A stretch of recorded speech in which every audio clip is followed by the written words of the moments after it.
महाराज जड़ भरत का तीसरा जन्म। भरत जी का अगला जन्म आंगिरस गोत्र ब्राह्मण के घर हुआ। ये बड़े ही श्रेष्ठ ब्राह्मण थे।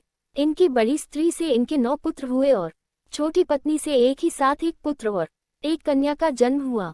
इस जन्म में भी भगवान की कृपा से इन्हें अपने पूर्व जन्म का स्मरण बना हुआ था।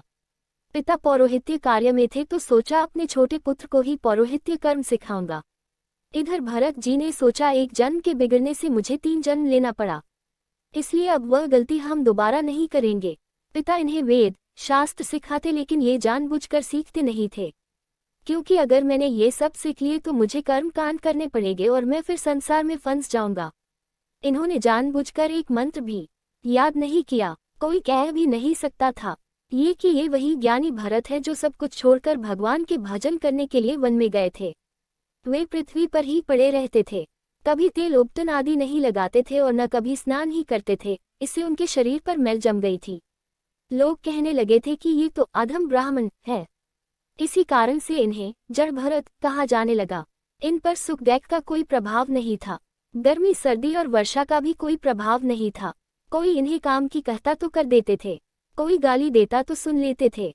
अब तो ये देख पिताजी को बहुत गुस्सा आई। इस तरह पिता ने भरत जी को बहुत डांट ला गई और नाम ही रख दिया जड़। तुम भरत नहीं जड़ हो जड़। इस प्रकार इनका नाम ही पड़ गया जड़ भरत। समय बीता और एक दिन पिताजी पधार गए। बड़े पुत्र ने पिता का सब संस्कार किया। अब सभी भाइयों ने मिलकर विचार किया कि हम सब तो अपने अपने कार्य में व्यस्त रहते हैं और छोटा भाई बैठा बैठा खाता है।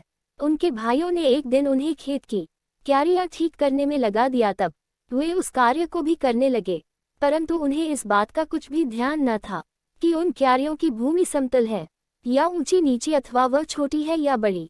उनके भाई उन्हें चावल की कनी, खली, भूसी, भुने हुए उड़द अथवा बर्तनों में लगी हुई जले अन्न की खुरचन जो कुछ भी दे देते, उसी को वे अमृत के समान खा लेते थे।